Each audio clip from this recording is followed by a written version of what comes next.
Olá, meus queridos, graça e paz do nosso Senhor e Salvador Jesus Cristo. É fato que nós geramos dentro de nós toda espécie de males. Afinal, a Bíblia vai dizer que do coração humano procede todas as raízes de amargura, todo ressentimento. E não só isso, os pecados também, como o adultério, o assassinato, tudo isso parte do nosso coração. E como isso é gerado no nosso coração? A Bíblia diz: o teu desejo será contra você, cabe você dominar. Porque senão o pecado está à porta. Se você não dominar o desejo do teu coração, que é maldoso, que é malicioso e que maquina o mal, sim, ele se tornará pecado. Não vai ficar apenas na esfera do desejo. Se você não controlar aquilo que você deseja, sim, se tornará pecado. E foi exatamente aí que Satanás pegou o seu marido, a sua esposa e os seus companheiros. Foi exatamente neste momento, quando existiu um desejo no coração. O desejo começou com um olhar, um simples olhar. Começou com olhando a vida das pessoas solteiras lá fora. E aquele desejo, puxa, eu queria ser solteiro, não dar satisfação para ninguém e levar uma vida aí do jeito que eu quero, né? Afinal, eu não vivi lá atrás. Esse desejo começou a crescer dentro do marido, dentro da esposa. O desejo por outra pessoa também surgiu assim. Às vezes foi um namoradinho do colégio que a pessoa começou a pensar: poxa, como será que teria sido? Será que teria sido diferente do que eu estou vivendo hoje? E às vezes o casamento tem um probleminha aqui, um probleminha ali. A pessoa fala: nossa, de repente se eu tivesse escolhido aquele outro, eu não teria essas dificuldades. E aí, o que começou com um olhar, com um pensamento, vai se enraizando e vai tomando forma de um pecado. E ele, não sendo controlado, ele não vai ter apenas forma, cheiro, gosto, mas ele vai ser o próprio pecado em si. Vai se materializar, vai acontecer. Deus disse para Caim: Caim, isso que você está pensando é mal, esse desejo do teu coração é ruim, controle, porque se você não controlar, o pecado está à porta, vai se transformar em pecado.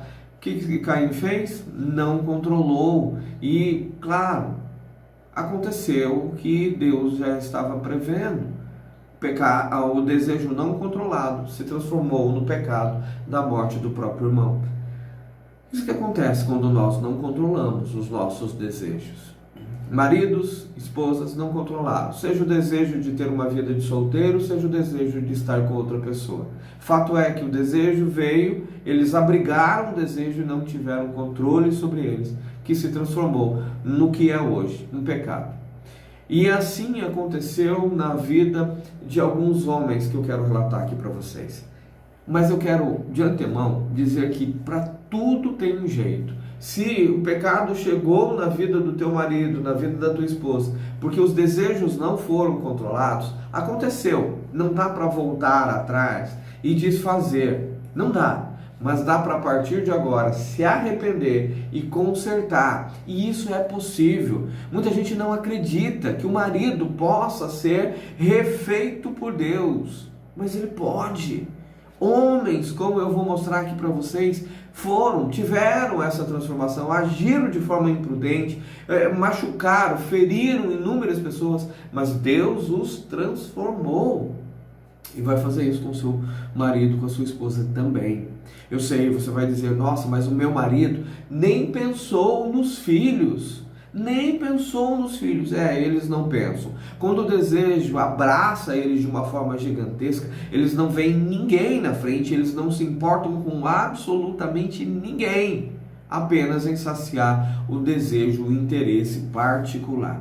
E eu quero contar aqui para vocês a história dos irmãos de José. Mais precisamente, Judá, um dos irmãos de José. O fato é, todos estavam insatisfeitos porque José era o queridinho de Jacó, o queridinho do papai. E eles não aguentavam isso, eles tinham inveja, eles queriam destruir José. E dito e feito.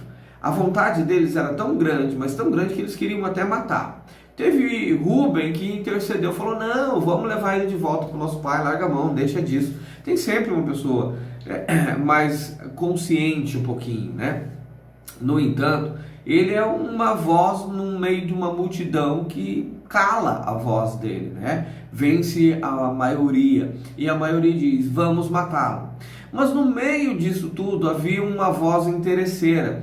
A voz era diferente um pouquinho do fim que queriam dar a José. Queriam matá-lo, né? Para se livrar dele. Então alguém pensou, tem um jeito melhor da gente se livrar de José, né?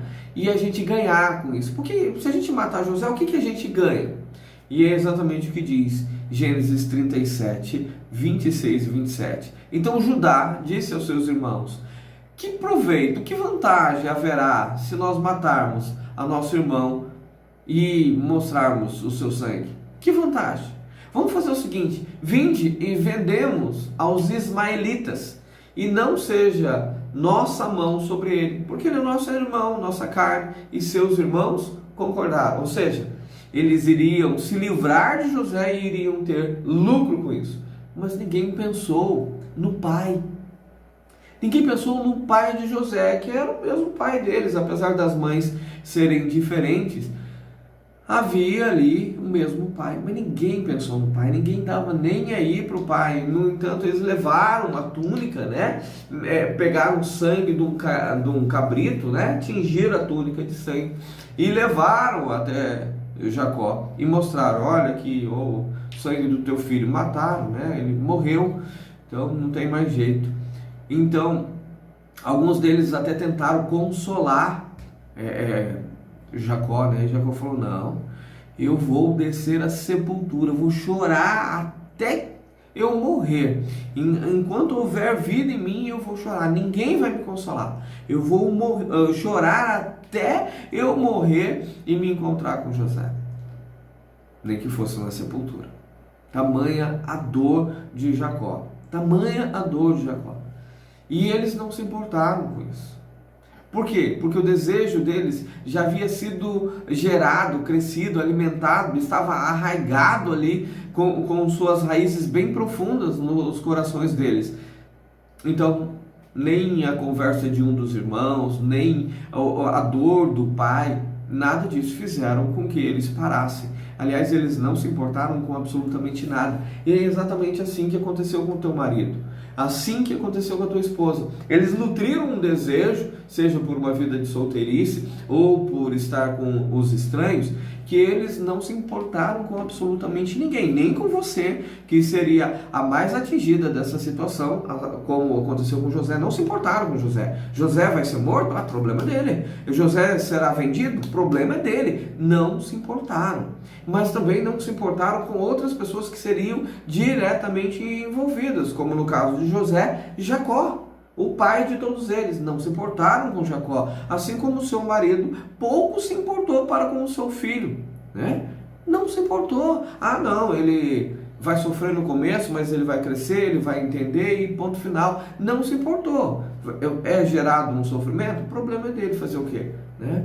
Eu quero ser feliz, eu tenho o direito de ser feliz. Então eles não se importaram por causa do desejo crescente. Mas aqui eu quero contar a boa notícia para vocês. Até aqui vocês já sabem, né? O desejo tomou conta deles e eles não se importaram com ninguém, foram viver o desejo, ou seja, transformaram o desejo em pecado. Até aqui sem nenhuma novidade. Mas aqui eu começo a dizer para você que tem solução. Para todo este problema, para toda essa situação dramática, tem solução. Começa a solução na vida dos irmãos de Jacó, quando José recebe de Deus o prêmio por todo o trabalho, por tudo aquilo que ele havia passado. José não se desesperou, José não jogou a toalha, José não disse, olha, melhor servir a deuses estranhos do que a Deus. José não se deitou na primeira oportunidade que teve, José não cedeu às pressões, José não se ligou que o sofrimento era algo para destruir ele. Não, ele sabia no Deus que ele cria. E mesmo diante de todas as adversidades, as injustiças, José se manteve firme. E como recompensa de tudo isso, ele foi colocado como o segundo homem no Egito. Segundo homem no Egito. E por causa desta posição, todo o milagre na sua família, toda a restauração familiar que José precisava, começou a acontecer. Os irmãos chegam para comprar comida, porque era o único lugar que havia comida. E José diz: não, vocês querem me roubar. Vocês querem ver as falhas do reino, vocês são espiões. Mas vocês me disseram que vocês têm um irmão. Então vamos fazer o seguinte: fica um de vocês aqui, vão lá buscar o irmão de vocês, e a hora que eu ver o irmão de vocês, eu vou acreditar, e então vocês poderão ir embora levando os mantimentos. Então eles vão até lá. Só que antes deles irem, olha só o que diz o verso do capítulo 42, 21 e 22. Então disseram uns aos outros: na verdade, somos culpados acerca de nosso irmão, pois vimos a angústia da sua alma quando nos rogava. Nós, porém, não ouvimos. Por isso vem sobre nós esta angústia. E é aqui que eu quero chamar a sua atenção. Queridos, lembra que eu falei para vocês que eles não se importaram com ninguém que estava envolvido? Nem com José, o principal envolvido na situação, nem com Jacó, o pai de todos eles? Pois é, este é o primeiro momento onde tudo começa a ser entendido. Olha, os irmãos começaram a conversar. Tudo isso está acontecendo tão simplesmente porque nosso irmão nos rogava e nós não lhe demos ouvido. Nós vimos a angústia na alma dele e não ligamos para isso. Por isso é que hoje tudo isso está acontecendo conosco. É por causa dele que isso está acontecendo. Os olhos começam a se abrir, o arrependimento começa a chegar e eles começam a ser transformados pelo poder de Deus. Tudo isso porque um homem que foi injustiçado, que foi caluniado, que foi difamado, que foi preso, porque ele nunca desistiu. É por isso que a transformação veio para toda a família. Rúben respondeu-lhes, dizendo: eu não disse, não pequeis contra o menino, mas não ouvistes, e vedes aqui, o seu sangue também é requerido. Olha Rubens, lembra que Rubens falou: não vamos matar não, vamos levar ele de volta, lembra? E ninguém ouviu o Rubens, foi voto vencido no meio da maioria. Pois é, ele está dizendo: olha, eu bem que falei, né? Ele é aquele chato que diz assim: olha, eu queria dizer não, mas eu avisei, né? E o bem que avisei, né? Quem avisa amigo é. Agora, o sangue dele está sendo requerido aqui, em outra terra, em um outro povo, está sendo requerido. Deus viu. Esta é a questão. Deus vê todo o sofrimento causado e Deus cobra inclusive na consciência de cada ser humano. E Deus vai fazer o mesmo na vida do teu marido se você não desistir. Deus vai fazer o mesmo na vida da tua esposa se você não abandonar a luta. Por pior que ela seja, por mais angustiante que ela seja, por mais sofrida que ela seja, por mais injusta que ela pareça ser aos teus olhos. Ainda assim, tudo isso se transformará em bênção na tua vida e na vida da tua família. Aqui, queridos, no capítulo 42, 21 e 22, vai falar que eles entenderam a respeito de José, do sofrimento que José passou e que eles não deram atenção, mas agora eles estão compreendendo. E olha só, no capítulo 44, todo o capítulo 44, mais precisamente no verso 33, Judá vai se ligar sobre o sofrimento do pai. Judá vai se ligar sobre o sofrimento do pai. Ele vai dizer: olha, o meu pai, ele já sofreu demais, porque ele perdeu um filho, né? O filho da mesma mãe desse que você quer manter preso aqui como seu escravo. Se a gente não voltar com ele, ele já quase morreu por causa do outro, agora ele vai morrer mesmo. Ele vai mesmo descer as sepulturas, porque ele não vai aguentar perder o outro filho. Só resta esse da mesma mãe. Então ele vai morrer. Ele vai morrer, definitivamente, ele não vai aguentar. Então faz assim: agora, pois, fique teu servo em lugar deste moço por escravo de meu senhor, e que suba o moço com seus irmãos. Olha só, alguém interesseiro foi transformado por Deus, que se preocupou com o moço, se preocupou lá atrás com o sofrimento de José, né? No momento em que cometeu o crime, não se preocupou. Mas quando Deus abriu o entendimento, sim, poxa vida, ele sofreu, havia angústia, ele rogou e a gente não deu ouvidos. E agora aqui ele está dizendo: ei, meu pai vai sofrer. Meu pai já sofreu demais, nós já fizemos o nosso pai sofrer demais da conta. Eu não posso cooperar sobre isso, né? Eu não posso ser culpado por isso, por mais isso. Então vamos fazer o seguinte: deixa o moço embora, deixa o meu irmão embora, e eu fico no lugar dele e eu vou te servir, vou ser teu escravo no lugar dele. Aqui mostra arrependimento, aqui mostra transformação. Eles que não se preocupavam com ninguém, agora se preocupam, agora sim se preocupam.